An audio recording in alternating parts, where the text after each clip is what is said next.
Well, hi, everybody. I'm Bill Bateman, part of the team here at OSTA. We are the Oregon State Tenants Association, and we're supporting manufactured and floating home communities.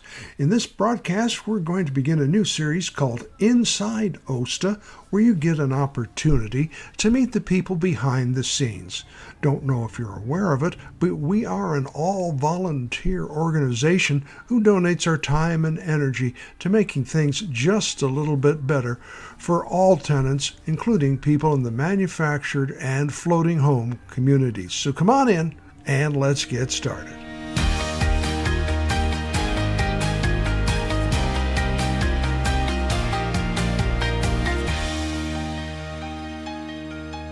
Well, welcome in. I have two sections for you, so two more episodes coming up. Our guest today is Matthew Johnson. He is an attorney and he is a member of our board. Now, I've got two episodes because we went long and had some good information, and I wanted to make sure we had time to discuss things in detail. Now, let's make sure we're not confusing anybody here. Matthew is a member of our board. He is not our attorney, and he does not represent the board or our membership. I just want to be clear. So without too much more explanation, let's use a music bumper and be transported to our interview.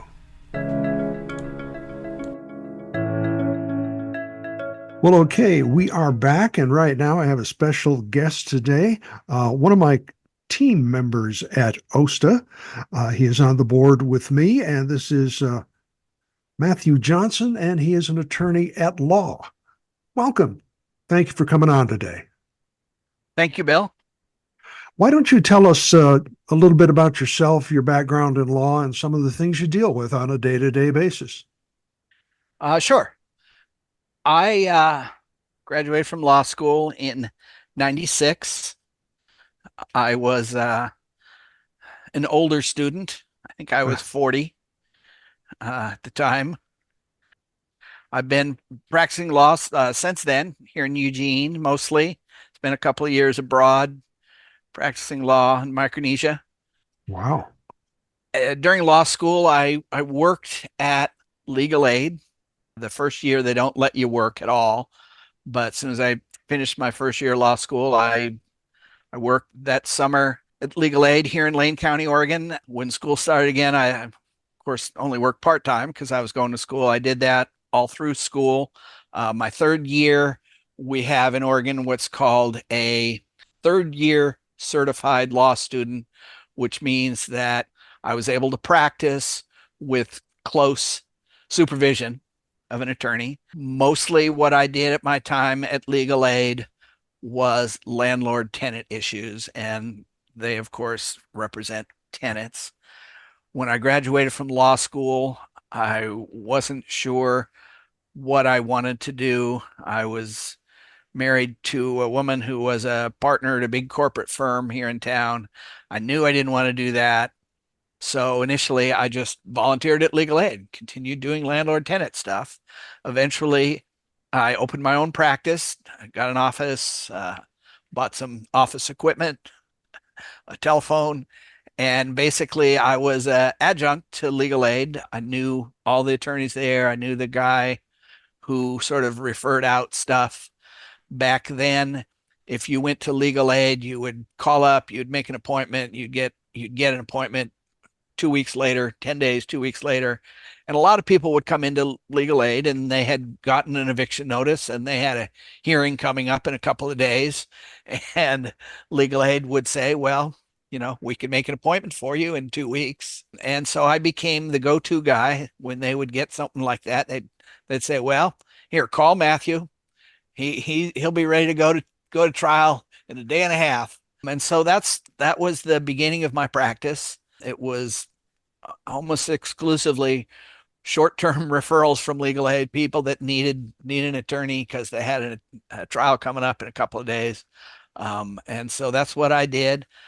I sort of built up from that. I did some other stuff. I had a background as a union organizer. I wanted to represent unions, but most of the unions here in Eugene go to the big firms in Portland. I did represent the stagehands union at the Performing Arts Center here in Eugene for a number of years. But it just, my bread and butter became landlord tenant. In the late 90s, I encountered OSTA. Back then it was Fred and Pat Schwach were OSTA. They were tenants in a park.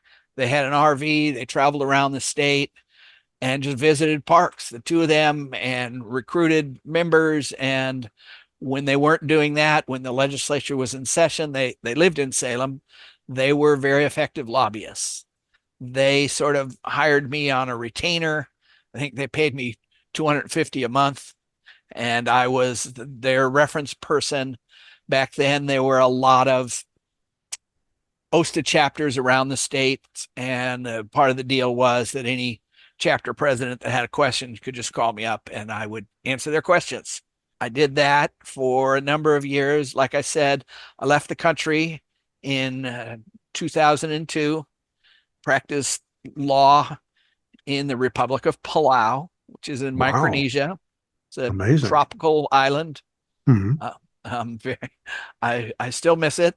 The air temperature day and night was 85 degrees. The water temperature was about 82 degrees. It was a very nice place to live. I practiced sort of. I represented an agency of the national government for land tenure issues, so it was related to landlord tenant, but different. Anyway, I came back in '05, reopened my practice. I sort of gave up the idea that I was going to be a union lawyer. And I have done a little bit of employment stuff, discrimination, housing discrimination as well. But basically, my bread and butter is landlord tenant. My experience back in the late 90s with OSTA and Pat and Fred, I sort of got to be an expert on park law. It's a little different, not a lot, but there are some differences between just regular apartment housing tenants who don't own the home and people who live in parks who generally own their homes. Hmm. Um, Right.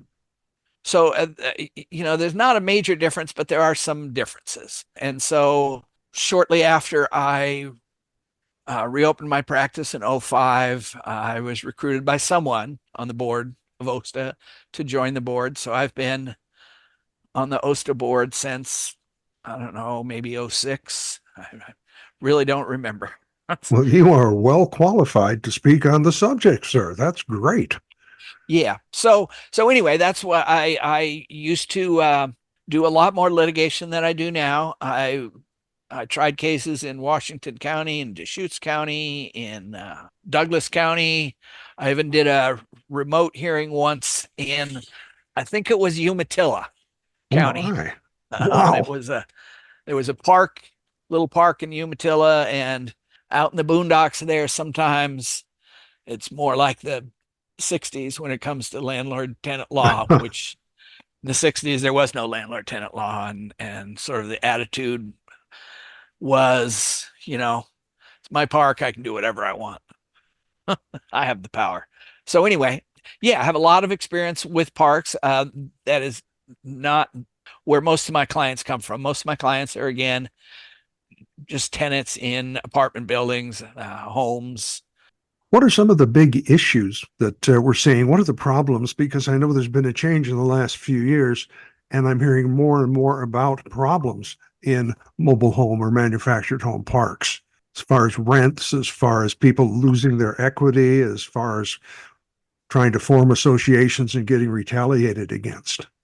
Well, there's a couple of issues. The big one, of course, is rents and rent increases. It was only a few years ago, and it was credit the landlords in Portland for creating the crisis and rent increases, and they were just screwing over renters in the Portland area. And people got pretty upset. The result was, probably, I believe Oregon is still the only state with rent control. Some people refer to it as a rent cap, but the result of the greedy landlords in Portland and is that we now have a rent cap. There are some problems with it that weren't initially addressed. One being, back then when the inflation rate was 1 or 2%, 3%, you put a cap of 77, I believe it was, plus whatever the inflation rate was. When the inflation rate is really low, it's reasonable. But what happened is we had then right after that, we had a couple of years of just outrageous inflation. And so that allowed them to, go to the max. So that's one issue. The other issue that's particular well, it's not particular just to parks, but it maybe has more impact, and that's the rent reset issue. And that is when a tenant moves from a park, moves from an apartment building, the landlords they're not constrained by the rent cap. They can increase the rents as much as they want.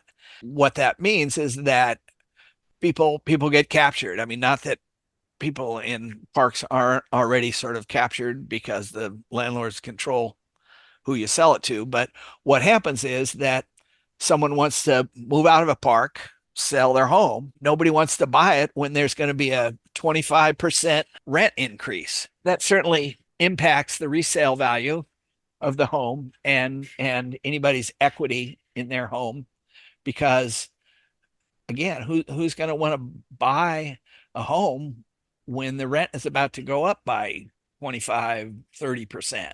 People lose equity in their homes that way because it just doesn't keep the value when the rents go up like that. It is also a problem if you're an apartment dweller because when you move out of your apartment, that apartment, the rent's going to go way up. And some people say, well, gee, what is, you're moving out. What do you care? What the renter in an apartment cares is that when they go to find another apartment, somebody else has just moved out of, and their rent's going to double. And so that makes a renter in an apartment not want to leave. They're stuck there because if I try to go somewhere else, there's no limit on the rent increase I'm going to be facing. It's a really critical issue both for people in parks because it affects their equity in their homes, but it's also an issue for people who just rent apartments or homes. They got to go somewhere else, and they're going to be facing that unlimited rent increase in their new rental. I think it's a problem. I think it's hopefully will be addressed in the coming legislative session. I know there are legislators that are aware of this issue and are going to deal with it. So that brings me to another part of your question about what has changed over the years. When I started dealing with parks in the 90s, a lot of the parks, certainly around Eugene, and I know a lot of the state, were owned and operated by, if I can say this, old white men who had basically built these parks in the 60s and 70s themselves. They bought a piece of land just outside of the city limits of Springfield, and they put in all the utilities and did all that. They lived in the park. They did all the maintenance in the park. They took care of the trees. Nobody had to sue them. There wasn't any law that said they had to maintain a hazardous tree. They did it. They took care of the carports, everything. If you were an elder person, the owner would come and mow your lawns for you. I mean, it was the parks were nice communities, and the owners lived in the parks. They knew everybody that lived there. Everybody knew the owner. If you had a problem, you could call the owner up. The owner would come down and take care of the problem. And that was sort of the situation in the 90s. And what happened is that these old white guys got even older and decided they wanted to retire and sell. And there was suddenly these investment companies, most of them not from Oregon, coming in fact, most of them from California, coming in and offering these guys just, incredible amounts of money to buy these parks. And these investors saw the parks as just a gold mine that they could just keep taking money out of. They didn't have to put any money into it. And so what what has happened over the years since the turn of the century is that more and more of these parks have been bought up by large corporations or investment groups or whatever. And there's the owner doesn't live in the park anymore. The owners don't care about the park. They don't care about the people that live there. It's just an income stream. That's all it is to them. And another issue is that a lot of these parks, again, were built in the 60s and 70s, and now they are 30, 40, 50 years old. And, the infrastructure is starting to crumble. And these investment companies don't see any need, any reason, or care to invest their incredible windfall profits into fixing up these parks and repairing the infrastructure. And what they have found is that they can get away with it, that most of their tenants are not wealthy people. They're people on fixed income, poor people. This is a low cost alternative to home ownership. And so this is Mhm. not the wealthy part of our society. These are the poor people. And these are people who can't afford attorneys, who can't drag these landlord corporations into court and say, you have an obligation to repair the infrastructure. The sidewalks are crumbling. You need to fix that. The recreation building that's got a leaky roof. You can't just tear it down. You can't just close it down. You can't just fill in the swimming pool with dirt because it's got a leak and needs to be fixed. You have to repair these things. You know, there's no enforcement. We've got these great, well, semi-great laws, landlord tenant laws, but the only way to enforce those laws is by private action, by hiring an attorney and going through the long, expensive process of suing them. And in the end, if a judge who who's more likely to be a landlord than a tenant decides that you lose, you can end up paying tens of thousands of dollars to the landlord's attorneys. And so it's very intimidating to try and take on these um, large corporations and force them to do what the law requires them to do. And it's getting worse and worse as fewer and fewer of the parks in this state are owned by people who give a hoot about the tenants or about maintaining the property. It's kind of a bad situation if you're looking at the parks and you're looking at what we're seeing today. We had a problem in our park. The swimming pool turned lime green. It was awful. It had dead rats. It had maggots, mosquito larvae in it. And this is the third year in a row it's happened. Now we've had a rent increase every year, but we haven't seen any new maintenance. So this is a familiar story, I think, all over the state. Is that a fair statement? That is exactly what I'm talking about, Bill. Again, there are these laws that say that the landlords are supposed to maintain these facilities, but there's no enforcement. There's no way to force them to do that unless you go out and spend tens of thousands of dollars to hire an attorney and initiate a lawsuit that will, minimum between, for instance, here in Lane County, you file a lawsuit on January 1st, and if you have a trial before, December 31st, you're lucky. So it's not only expensive, but it's time consuming.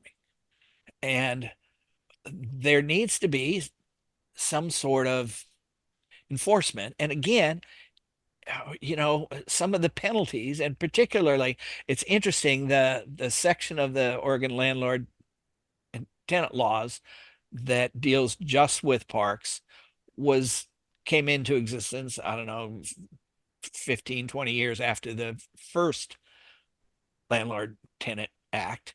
And the penalties are so much less in that section. And, clearly park lobbyists got in there, were able to limit some of the damages. So, even if you can prove that the landlord has failed to do their duty, it's a $300 fee. That's for some of these large corporations, they spend 10 times that just to Yeah, it's a lunch order. right for lunch for their corporate meetings. So it's just, I mean, I know what the solution is, that we somehow authorize the Attorney General's office to enforce these laws and to bring these lawsuits against these deadbeat landlords, put some teeth into these consequences and make them disgorge some of these just incredible. I mean, these parks are absolute gold mines. They are just taking money out of these parks hand over fist and putting very minimal amount. I mean, oftentimes anymore, there's not even a manager in a park. There'll be one manager for 3 or 4 parks. And so, that just again limits their costs. They're just taking all that money from all those people in the park, and they are just and spreading it to their shareholders, share dividends, and they're not even paying somebody to be in the park to sort of care. You want to add to that? We've had reports of threats and intimidation. One person was told they were going to be evicted if they complained, which I believe is illegal. Oh yeah, it's absolutely illegal. They're going to, if we don't like the swimming pool, they're just going to fill it in. And if we Yeah, keep complaining about the air conditioning in the clubhouse, they're going to tear it down. That is all illegal. And what can we do? So there's exactly. What can you do? Well, you can hire an attorney and you can file a lawsuit and go through that expense and that year-long process. And and what do you get at the end? A $300 fine for and so something needs to change, I believe. something needs to change indeed. Well, this looks like a good point to step away. We'll be back with another episode very soon and pick things up from this point with a look at some of the problems happening right now in your community with our special guest, Matthew Johnson, board member of OSTA. We have some links in the front section if you'd like more information about OSTA. If you'd like to join, we'd love to have you. And if you'd like to subscribe and make sure you're getting all the information, we'll have information on how to get our newsletter as well. That's it for this week. Be safe, stay cool.